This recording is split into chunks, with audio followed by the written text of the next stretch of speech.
کسی زمانے کی بات ہے، ایک خوبصورت ذہین اور رحم دل شہزادی رہتی تھی جس کا نام زنیشا تھا۔ وہ ایک عظیم بادشاہ کی بیٹی تھی۔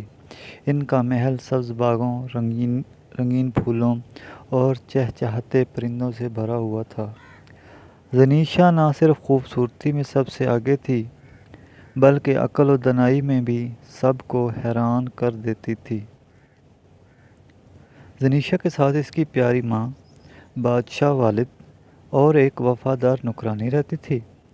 بادشاہ کو شکار کا بہت شوق تھا۔ ایک دن وہ سب ایک خوشگوار دن گزارنے کے لیے جنگل کی طرف نکلے،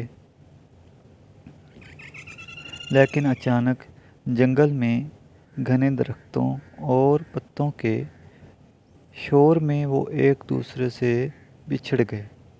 بادشاہ، ملکہ زنیشا اور نوکرانی سب الگ الگ ہو گئے۔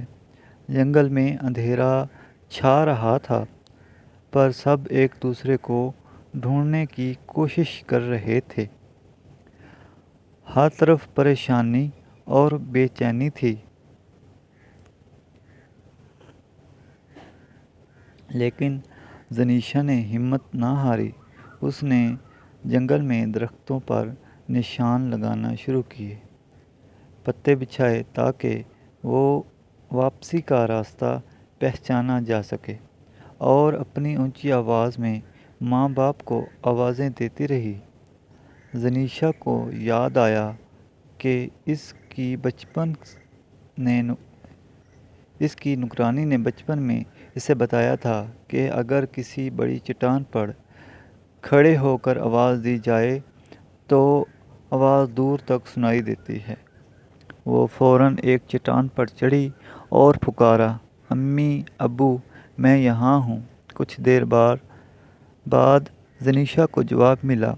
وہ دوڑتی ہوئی اس طرف گئی تو پہلے اپنی نوکرانی سے ملی، پھر کچھ دیر بعد ماں باپ سے بھی۔ سب کی آنکھوں میں خوشی کے آنسو تھے۔ زنیشا کی ہوشیاری اور عقل مندی سے سب ایک بار پھر مل گئے۔ اس دن کے بعد بادشاہ نے اعلان کیا، میری بیٹی صرف خوابوں کی شہزادی نہیں بلکہ بہادری اور عقل کی مثال بھی ہے۔ سبق: ہوشیاری، ہمت اور عقل سے مشکل حالات آسان ہو سکتے ہیں۔